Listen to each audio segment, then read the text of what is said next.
네, 이번 시간에는 설문 2번 같이 풀어보도록 합니다. 설문 2번 보시면 법원은 X의 을에 대한 시외버스 운송사업 면허 처분의 위법 사유가 발견되어 위법하다고 인정을 했습니다. 갑의 행정소송을 인용하고 을에 대한 시외버스 운송사업 면허 처분을 취소하고자 한다. 우선 갑의 청구의 이유가 있음을 인정을 했고요. 그럼에도 이미 많은 시민들 밑줄 그시고요. 이게 바로 뭐예요? 공공이죠. 공공. 을이 운영하는 버스를 이용하고 있다라는 이유로, 즉 을의 시외버스 운송사업 면허 처분을 취소함으로써 을이 더 이상 시외버스를 운영할 수 없게 되면은 이와 같은 이미 많은 시민들의 공공의 복리가 침해될 수 있기 때문에 이와 같은 공익상 필요를 고려하여 청구의 이유가 있음에도 불구하고 면허의 취소 판결을 하지 아니할 수 있겠는가, 즉 예외적인 기각 판결을 할 수 있겠는가에 대한 문제로서 사정 판결 가능성을 묻고 있는 것이겠죠. 그러면 다시 판서를 통해서 전반적인 상황을 보도록 합니다. 설문에서 위쪽에 보시게 되면은 최근 자가용 이용의 급증으로, 물론 이것은 을에 대한 시외버스 면허를 해주기 전 단계에서 이미 발생한 상황이었었고요. 그래서 이용 급증으로 시외버스 운송사업판에 상당한 어려움을 겪고 있었습니다. 그렇기 때문에 굉장히 경영 악화에 지금 시달리고 있었던 상황임에도 불구하고 거기다가 설상가상으로, 그쵸? 엎친 데 덮친 격으로 거기다 뭘 했어요? 을에 대한 시외버스 운송사업 면허를 해줬는데 을이 갑과 수준이 아니라 대기업입니다. 그쵸? 대기업과 싸워야 되는 다윗과 골리앗의 싸움. 다윗은 지금 굉장히 힘든 상태예요. 그쵸? 그래서 다윗을 괴롭히면 그것은 비례원칙 위반입니다. 그래서 을에 대한 시외버스 운송사업 면허는 위법한데, 우선 위법해야지 청구할 이유가 있다라는 전제가 깔릴 수 있고요. 이것은 비례원칙 위반 사유에 따른 재량의 하자. 앞에서 우리가 시외버스 운송사업면을 재량행위라고 검토했습니다. 이걸 이제 전제로 해서 들어가 보도록 합니다. 설문에서 면허 취소 판결을 하지 아니할 수 있겠는가라고 했는데요. 위법성을 인정했음에도 불구하고 면허 취소 판결, 인용 판결하지 않는다는 것은 기각 판결을 한다는 것인데 일반적인 기각 판결은 아닌 거죠. 그래서 이건 예외적 기각 판결로서 사정 판결의 문제라는 점 우리가 어렵지 않게 짐작할 수 있겠고요.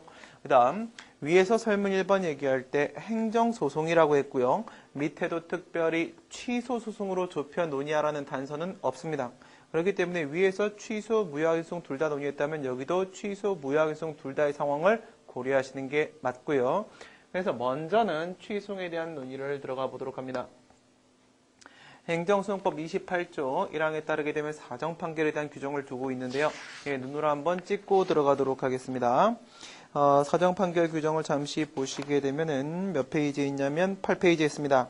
8페이지에 근거 규정 보시게 되면은 28조 1항 원고의 청구가 이유가 있다고 인정하는 경우에도 청구가 이유 있다 밑줄 처분 등 이코로 위법, 이거죠. 처분 등 이코로 위법 첫 번째 요건 도출했습니다. 그 다음 처분 등을 취소하는 것이, 여기서 처분 등을 취소 밑줄 그시고 나서 두 번째 요건 도출합니다. 취소 사유 괄호 열고 유효, 아시겠죠? 괄호 닫으시고 취소 사유이기 때문에 여전히 유효해야 됩니다. 왜 그래요? 사정 판결이라는 것은 처분의 효력을 유지하는 게 목적이에요. 하자치유와 마찬가지입니다. 처분의 효력을 유지하는 것이 목적입니다. 법적 안정성의 문제입니다. 그래서 현재 효력이 있기 때문에 그것을 상태로 만들어진 결과 상태를 그대로 유지하는 것이 목적이기 때문에 효력은 있어야 됩니다. 취소 사유, 그 다음에 현저히 공공복리에 적합하지 아니하다. 이게 뭐예요? 세 번째 요건, 핵심 요건입니다. 취소하는 것이 현저히 공공복리에 적합하지 아니하다. 공익상 필요가 매우 커졌다라는 부분이죠. 이 세 가지 논의합니다. 행정소송법 28조 1항에 따르게 되면 첫 번째 처분 등의 위법성, 두 번째 것이 취소 소송이어야 하며 우리 교과서는 이런 식으로 설명하죠. 세 번째 그것을 취소하는 것이 현저히 공공복리에 적합하지 아니하여야 된다. 첫 번째 위법성에 대한 요건을 검토하는 이유는 그렇습니다. 처분이 처음부터 적법했다면 당연히 기각 판결의 대상이 되는 것이지 예외적 기각 판결의 대상이 되는 것이 아닙니다. 그래서 적법하다면 일반적 기각 판결을 해야 됐을 것이므로 위법성 요건을 요구하게 된다. 두 번째 취소 소송. 이것은 사정 판결이라는 것이 효력 유지가 목적이다 이거죠. 법적 안정성의 문제입니다. 기성의 공공복리의 상태를 유지하는 것이 목적입니다. 따라서 효력 유지가 목적이니 유효하게 존재하고 있는 취소 사유의 행정행위는 효력을 유지할 수 있습니다. 그렇기 때문에 사정 판결의 대상이 될 수가 있겠지만은 그것이 아니라 무효 사유에 해당하는 경우에 있어서는 유지할 효력이 없기 때문에 만약에 사정 판결을 하게 된다면은 이것은 뭘 말하는 거예요? 법원이 새로운 처분을 하는 결과를 초래하게 되고요. 이것은 당연히 하자치유에서 무효인 행정행위가 대상이 될 수 없듯 사정 판결에서도 무효인 행정행위의 경우에 있어서는 권력분리 원칙에 반해서 사정 판결의 대상이 될 수 없습니다. 세 번째, 취소하는 것이 현저히 공공복리에 적합하지 아니하다. 여기서 공공복리 이 부분은 뭐예요? 이익이에요. 이익. 그렇죠? 공공의 이익을 말하는 겁니다. 공공의 행복과 이익. 즉 무슨 말이에요? 이익 형량의 문제입니다. 이익 형량. 그래서 행정소송법 28조 2항에 보시게 되면은 사전적으로다가 사정 판결을 했을 때 원고의 손해가 어느 정도인지에 대한 사전조사를 하도록 하고 있습니다. 사전조사를 한다는 것은 뭘 말하는 거냐면 이쪽의 이익은 바로 공익인데 이 사정 판결로 인해서 침해되는 사익을 조사해보라 이겁니다. 그 사익이 이 공익보다 월등히 우월한 경우에 있어서는 사정 판결이 불가능해질 수 있겠죠. 그래서 이건 이익 형량에 대한 문제다 이렇게 볼 수 있겠네요. 그 다음에 요건으로 검토하거나 또는 판단 시점으로 검토하는 내용으로서 판결시가 있는데요. 이 판결시는 특히나 무엇과 3번과 관련돼서 논의를 하게 됩니다. 취소하는 것이 현저히 공공복리에 적합한지 아닌지 여부에 대한 판단을 판결시를 기준으로 한다는 것이죠. 이건 아니죠. 여기서 처분의 위법적법에 대한 판단, 이것이 판결시가 기준이 된다는 것은 아닙니다. 그것은 위법성 판단 기준시에 대한 문제로서 위법성 판단 기준시는 여기서의 위법 여부를 판단하는 것은 당연히 처분시가 기준이 되는 것은 당연한 것이고요. 여기서 3번 요건과 관련돼서 판결시 적용시킨다라는 겁니다. 왜 이런 말씀이 나오냐면 지금도 그렇습니다. 을에 대한 시외버스 면허 처분을 했던 그 시점에는 그렇지 않았죠. 그런데 시간이 지났습니다. 즉 처분 이후에 무엇이 발생했냐면 사정 변경이 발생했습니다. 이 사정 변경이 바로 뭐냐? 을의 시외버스만 많은 시민들이 이용하더라 이거죠. 이게 바로 처분 이후에 발생한 후발적 사유로서의 사정 변경입니다. 이것까지 포함해서 사정 판결 여부를 판단하라는 것으로서 기준은 바로 판결시가 된다라는 것이죠. 이 밑에 보시게 되면 이 사정 변경이 후발적 사유의 문제인지 여러분들이 이런 걸 가지고도 한번 생각해 볼 수 있을 것 같아요. 여러분들 행정행위의 취소 중에서 철회를 생각해 보시게 되면 직권 취소의 경우에 있어서는 성립 당시 처분의 위법성으로 인해서 취소하는 것이 직권 취소고 철회의 경우에 있어서는 처분 당시에는 적법하게 성립했지만 어떠한 후발적 사유에 따라서 취소하는 것이 바로 철회이죠. 이때 후발적 사유입니다. 철회 사유는 후발적 사유인데요. 철회는 어떨 때 하냐면 우리가 철사를 구부려 보는데 구부려지지 않을 때 우리는 철회를 하게 됩니다. 그래서 부동 철사 개벽 이렇게 되어 있죠. 부동 움직이지 않네. 철사가 움직이지 않아. 참 천지가 개벽할 일이로군. 내가 이렇게까지. 이럴 땐 어떻게 돼요? 아버지 피곤하세요? 형 피곤해. 이렇게 하면서 우루사 이렇게 하면 되는데 그래서 철사가 구부러지지 않아서 문제가 되는데 부는 부담불이행. 동은 뭐야? 동의. 상대방의 동의. 철은 철회권 유보. 그 다음에 사는 사정 변경. 그 다음에 개는 법령 개정. 그 다음 벽은 뭐예요? 법령상 철회 사유인데 여기 뭐 포함되어 있습니까? 사정 변경 포함되어 있습니다. 이 사정 변경 뭐라고요? 철회 사유는 후발적 사유다. 이것은 후발적 사유다. 이런 거죠.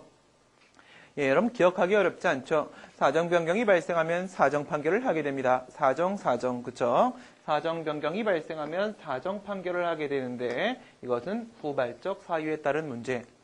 이 후발적 사유를 고려하려면 사정 판결 여부에 대한 판단 시점이 당연히 처분시가 아니라 판결시가 될 수밖에 없다는 점 기억해 주시면 되겠습니다. 그럼 여기까지가 이제 취소에 있어서 행정소송법 28조 1항을 근거로 사정 판결할 수 있는 요건이었었는데요. 그런데 여기를 이렇게 따라와 보시게 되면 무효확인 소송으로 보낼 수 있는가에 대한 문제가 생깁니다. 이것은 바로 무효확인 소송에서의 사정 판결 인정 가능성에 대한 문제입니다. 왜 이런 현상이 발생할까요? 행정소송법 38조 1항은 무효확인 소송에 대한 준용 규정을 두면서 28조에 있는 사정 판결 규정을 준용하고 있지 않습니다. 또 다른 생각을 해본다라고 하게 되면 무효인 처분에 있어서는 사정 판결이 새로운 처분을 하는 것으로서 인정되지 못한다라고 얘기했습니다. 무효확인 소송은 원칙적으로 무효인 처분을 대상으로 하기 때문에 이렇게 내려와도 역시 무효확인 소송에서는 사정 판결이 인정될 수 없다라는 문제인식이 생길 수 있습니다. 이렇게 봤을 때 학설은 무효확인 소송에서는 사정 판결을 인정할 수 없다라고 주장하는 부정설과 그 다음에 무효와 취소는 상대적 구별 개념으로서 긍정할 수 있다라고 보는 긍정설이 있어요. 이게 맞죠, 그렇죠? 부정설이 맞습니다. 우선 행정소송법은 사정 판결을 무효확인 소송에 준용하고 있지 않습니다. 또한 무효확인 소송은 무효인 처분을 대상으로 하는 것으로서 여기 사정 판결에 요건을 검토한다라고 할지라도 해당 사항이 없게 됩니다. 그래서 원칙적으로는 부정설이 맞아요. 그럼에도 불구하고 우리는 예외적으로 무효확인 소송에서도 사정 판결을 인정할 수 있는 경우를 우리가 생각해 볼 수 있습니다. 이걸 여러분들이 기억을 해주시면 되는데요. 첫 번째는 이 취소 소송이라는 요건의 의미가 무엇인지에 대한 문제 하나, 그 다음에 두 번째는요, 무효확인 소송에서 취소 판결 가능성에 대한 문제 하나, 두 가지를 한번 생각해 보시기 바랍니다. 첫 번째는 뭐냐면 이 취소 소송이라는 교과서에서 사정 판결의 요건으로 두고 있는 취소이라는 요건이 정말 소송의 형태가 취소여야 되는 것인가 라는 문제죠. 그게 아니라 우리가 아까 볼 때 취소 사유와 무효 사유를 구분을 해봤었습니다. 결국 그 행정행위의 효력이 여전히 남아있어야 된다는 거죠. 위법함에도 불구하고 그 행정행위의 효력이 남아있을 때 사정 판결이 가능하다는 것이지 정말 그 소송 형태가 취소 소송이어야 함을 의미하는 것은 아니라는 것입니다. 그래서 무효확인 소송을 제기했을 때도 취소 사유인 경우에 있어서는 사정 판결 가능성을 우리가 염두하지 않을 수 없습니다. 다음 두 번째, 판례를 보면 그렇습니다. 우리 판례는 무효확인 소송에는 취소를 구하는 취지가 포함된다라고 함으로써 무효확인 소송에서도 취소 판결 가능성을 긍정한 바 있습니다. 이것은 바로 뭐냐면 무효확인 소송을 제기한 그 시점에 취소 소송을 제기했다고 하더라도 그것이 적법했다면 그렇다는 것이죠. 즉 무효확인 소송 제기 시점에 취소의 요건이 충족된다면 취소 판결이 가능하다라고 판례는 보고 있습니다. 그렇다면 두 가지를 결합시켜 보도록 합니다. 무효확인 소송을 제기하긴 했습니다. 그렇지만 그 처분의 위법성은 취소 사유에 그치고 있는 상태였었고요. 그 다음 두 번째, 취소의 요건마저 충족하고 있었다라고 한다면 이때는 취소 판결이 가능했었다라고 볼 것이기 때문에 여기서 예외적 기각 판결이라는 것이 성립될 수 있습니다. 취소 판결이 가능했었던 거니까 여기서 사정 판결을 하게 되면 그것은 예외적 기각 판결의 의미를 가질 수 있겠죠. 그래서 이런 경우에 있어서는 사정 판결이 될 수도 있다라고 볼 수 있겠습니다. 그러면 지금 상황은 어떻습니까? 위에서 지금 을에 대한 시외버스 운송사업 면허는 위법하고 비례원칙 위반이라고 했습니다. 비례원칙은 행정법의 불문법원, 즉 불문법입니다. 불문법 위반은 그것이 내용상 중대하다라고 하더라도 그 위법성이 외관상 객관적으로 명백하지 않습니다. 불문법은 눈에 보이지 않아요. 그렇기 때문에 취소 사유입니다. 우선 취소 사유 잡아드렸고요. 그 다음 두 번째 보도록 합니다.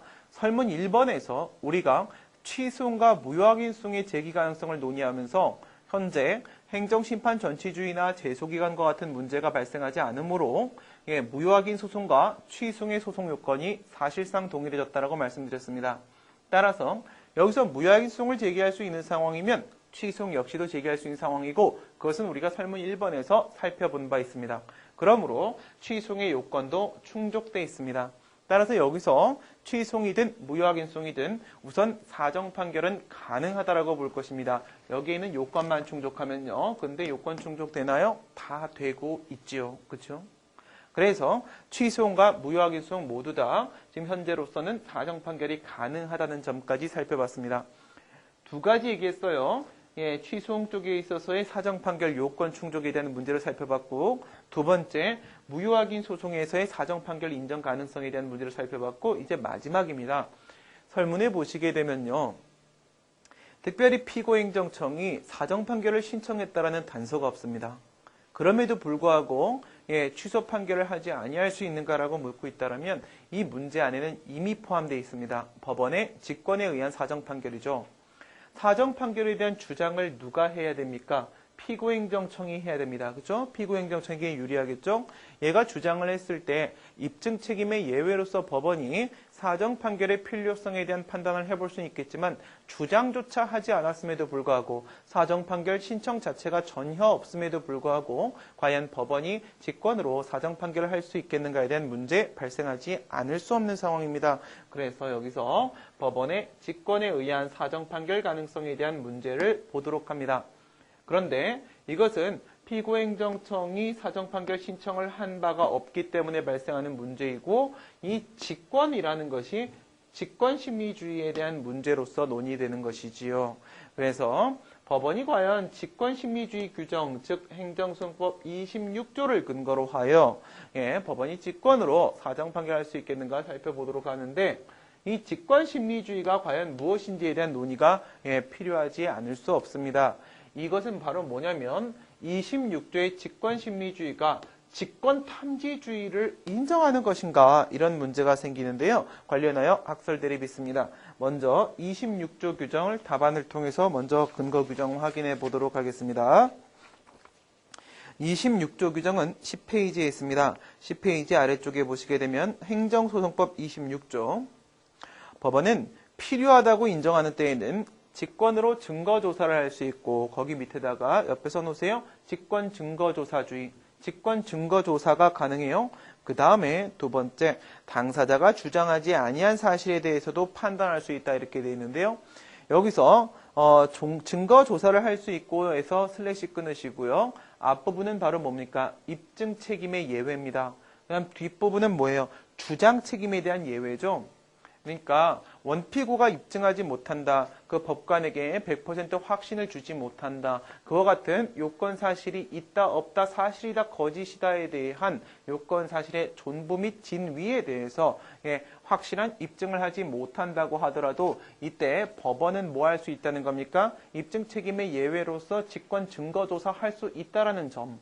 이건 입증 책임과 관련된 문제. 그 다음 두 번째, 당사자가, 소송 당사자 원피고가 주장하지 않는 사실에 대해서도 스스로 탐지할 수 있는 가능성이 일부 있다는 겁니다. 그런데 이 뒷부분, 후문과 관련돼서 과연 이 주장 책임의 예외를 어디까지 인정할 것인가에 대한 문제입니다. 만약 주장 책임의 예외를 무제한적으로 인정을 하게 되면 이때는 변론주의 원칙을 완전히 포기하고 직권탐지주의로 전환되었다라고 봐야 되기 때문에 그렇습니다. 그래서 이것을 직권탐지주의를 인정한 것인가 라는 문제로서 학설 대립이 생깁니다. 학설은 첫 번째, 직권 증거조사만 할 수 있다. 입증을 못했을 때 증거조사만 더 할 수 있다는 것이다. 두 번째, 변론주의 보충설. 변론주의 원칙을 기본으로 하되 그에 대한 예외적인 일부 보충이 가능하다는 것에 지나지 않는다. 세 번째, 이것은 완전한 직권 탐지주의를 인정한 것이다. 라는 세 개의 학설 대립이 있습니다. 세 가지 모두 다 26조 1항의 전문과 관련돼서 입증 책임의 예외로서 직권 증거조사가 가능하다라고 보는 부분에 있어서만큼은 모두 입장을 일치시키고 있습니다. 그런데 여기서 주장 책임의 예외로서 원피고가 주장하지 않은 사실에 대해서도 법원이 위법성 여부를 판단하기 위해서 스스로 탐지하여 자기 구속 원칙 위반인지를 내가 검토해봐야겠다. 비례 원칙 위반인지를 살펴봐야겠다. 이렇게 직권으로 탐지할 수도 있겠는가? 직권 증거조사주의서는 직권 증거조사만 가능한 거니까 직권 탐지는 완전한데 라고 봐서 예외를 완전히 부정하고 있고요. 직권 탐지주의서는 완전히 직권 탐지주의가 적용된다라고 보는 것이기 때문에 주장 책임에 대한 예외도 무제한적으로 100% 인정을 하려고 합니다. 이에 비해서 변론주의 보충설은 세모를 치고 있는데요. 소장의 일건 현출된 범위 내에서만 직권 탐지가 가능할 수도 있다라고 봅니다. 이것이 바로 판례 입장이고요. 이것이 타당하다라고 볼 것인데요. 직권 증거조사주의설은요. 변론주의 원칙을 그대로 고수하고 있는 것이고 변론주의 보충설은 변론주의 원칙을 기본으로 하되 일정한 예외를 인정하겠다는 것이고 직권 탐지주의설은 변론주의 원칙을 완전히 포기하는 것입니다. 이 같은 직권 심리주의에 대한 견해가 그대로 법원의 직권에 의한 사정 판결 가능성으로 연결된다면 직권 증거조사주의설은 주장하지 않은 경우에는 사정 판결 불가능하다라고 보는 부정설로 변론주의 보충설은 일건 현출된 경우에는 사정 판결이 가능할 수도 있다라는 제한적 긍정설로 직권 탐지주의설은 전면적으로다가 법원의 직권에 의한 사정 판결이 가능하다라고 보는 긍정설로 연결될 수 있을 것입니다. 판례는 이 직권 심리주의의 문제와 직권에 의한 사정 판결 가능성에 대한 문제를 1대1 대응시킴으로써 위에서는 변론주의 보충설의 입장을 취하고 밑에서는 제한적 긍정설의 입장을 이렇게 취하고 있습니다. 하지만 저는 그렇게 생각합니다. 위에서는 변론주의 보충설의 입장이 타당하지만 밑에서는 부정설의 입장이 타당하다라고 저는 보고 있습니다. 여러분들은 행정쟁송법 시험을 보고 있습니다. 만약 여러분들이 국가배상을 시험 보신다라고 하면 제가 왜 이러는지 더 잘 이해가 되실 수도 있어요. 이 공부를 하셨던 분들 같은 경우에는 한번 비교를 해 보실래요? 예를 들어서 공무원의 외부 책임, 내부 책임을 인정할 수 있겠는가 이런 식의 문제가 출제될 때 배상 책임의 성질로서 대위 책임설, 자기 책임설, 중간설, 절충설과 같은 학설 대립을 보게 됩니다. 이때 저는 국가의 책임을 넓게 인정하고 피해 국민을 넓게 보호하기 위한 목적으로 배상 책임의 성질은 관념적인 논의이기 때문에 자기 책임설의 입장을 취합니다. 하지만 내부 책임과 외부 책임이 인정될 수 있겠는가에 대한 문제는 현행법을 근거로 판단하는 것이기 때문에 이때는 판례와 같이 절충설의 입장을 취합니다.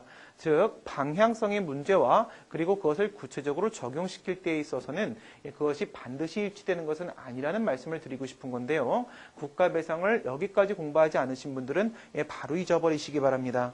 그래서 여기서는 제가 변론주의 보충설을 취하지만 여기선 부정설을 취하는데 왜 그러냐면 위에서 직권심리주의를 인정한 목적이 무엇이었는지를 생각을 하셔야 됩니다. 기술적인 부분을 떠나서 이와 같은 직권심리주의를 인정한 목적은 원피고가 멍청함으로 인하여 실체적 진실 발견 가능성이 희박한 경우에는 그와 같은 실체적 적법성 확보를 목적으로 법원이 적극적으로 개입할 수 있는 여지를 남기기 위한 목적이었습니다. 그럼에도 불구하고 사정 판결이라는 것은 오히려 그 실체적 적법성을 후퇴시키는 위법 상태를 방치시키는 문제이기 때문에 이 기술적인 문제를 떠나서 사정 판결에다가 이와 같은 직권심리주의를 적용시키게 되면 오히려 직권심리주의를 인정한 그 취지와 목적에 반하는 결과를 초래할 수 있으므로 직권심리주의 규정은 사정 판결과 관련돼서는 아무런 관계가 없다라고 보는 것이 맞지 않겠는가, 이것이 저의 견해입니다. 여러분들은 물론 단순하게 판례 입장을 취해서 판례가 이것을 취했기 때문에 여기서도 이것이 맞다 이렇게 하셔도 무방합니다. 그러면 답안을 가지고 살펴보도록 하겠습니다. 7페이지 설문 2번 보시게 되면 설문 2해결. 위법함에도 불구하고 즉 인용 판결을 하는 것이 원칙임에도 불구하고 이미 많은 시민들 즉 공공복리의 기성의 공공복리의 상태를 유지할 필요성이 제기되는 바 면허 취소 판결을 하지 않을 수 있겠는가 즉 사정 판결을 할 수 있겠는가에 대한 문제를 살펴보면서 취소과 관련하여 28조의 요건을 그리고 38조 1항에서 준용하지 않은 무효확인 소송에서도 사정 판결이 인정될 수 있는지 그리고 현재 피고행정청이 어떠한 사정판결 신청에 따른 단서가 없기 때문에 행정소송법 26조를 근거로 직권 사정판결 가능성에 대해서 살펴보도록 하며 제일 먼저는 위법한 상태가 전제되어야 되기 때문에 여기에 있는 위법성을 살펴보게 되고 상당한 어려움에 처해 있음에도 불구하고 더 어려워라라고 했기 때문에 어려운 사람을 더 어렵게 했다면 이것은 균형을 잃은 과도한 결정으로서 비례원칙 위반에 따른 재량의 하자가 인정된다라고 볼 것이고 비례원칙은 불문법이기 때문에 불문법 위반은 그 내용상 중대성에도 불구하고 명백하다 볼 수 없기 때문에 취소 사유에 그친다라고 보고 있습니다. 여기서 이렇게 위법성을 연결시키고 여기서 이렇게 취소 사유로 연결을 시켰습니다. 9페이지 가보시게 되면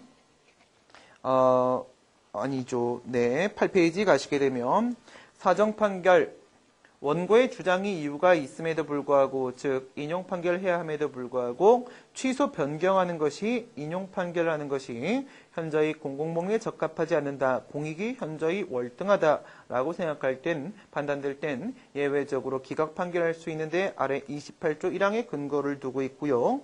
요건은 동그라미 1번에서 위법성 동그라미, 그다음 동그라미 2번에서는 취소성 동그라미, 동그라미 3번에서는 공공복리를 동그라미 치시면 되겠습니다.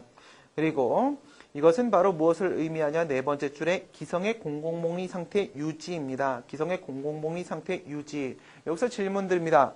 만약 그것이 무효인 처분입니다. 여기 무효 확인 소송에서 사정 판결 가능성과 관계없습니다. 여기 얘기하는 겁니다. 무효 사유. 그것이 위법하고 무효인 처분입니다. 무효인 행정행위에서도 기성의 공공복리 상태의 유지의 필요성이 제기되는 경우가 있습니까? 있지요. 그치요. 그것이 취소냐 무효냐와는 관계없이 지금처럼 만약 이런 경우 어떻게 하실 거예요? 을에 대해서 시외버스 운송사업 면허를 했는데 그게 완전 무효예요. 그럼에도 불구하고 무효라는 사실을 아무도 모르는 상태에서 을은 이미 운송사업을 시작했고요. 많은 시민들은 을의 버스를 타고 있습니다. 어떻습니까? 무효인 처분에서도 기성의 공공복리 상태의 유지 필요성이 제기되는 경우가 있겠죠? 하지만 무효인 처분에서는 그렇다고 하여 사정 판결할 수 있는 것은 아니라는 것입니다. 무효인 처분에서 기성의 공공복리 상태의 유지 필요성이 제기되지 못하는 것은 아니라는 겁니다. 아시겠죠? 그 다음 매우 엄격한 요건하에서 판단해야 되는데 그것 판례도 역시 마찬가지 그렇게 보고 있습니다. 두 번째 줄에 보시게 되면 극히 예외적인 경우에서 밑에 극히 엄격한 요건 아래에서 제한적으로 인정되어야 된다고 합니다. 왜 그럴까요? 이것은 법률 적합성 원칙에 정면으로 반하기 때문에 그렇습니다.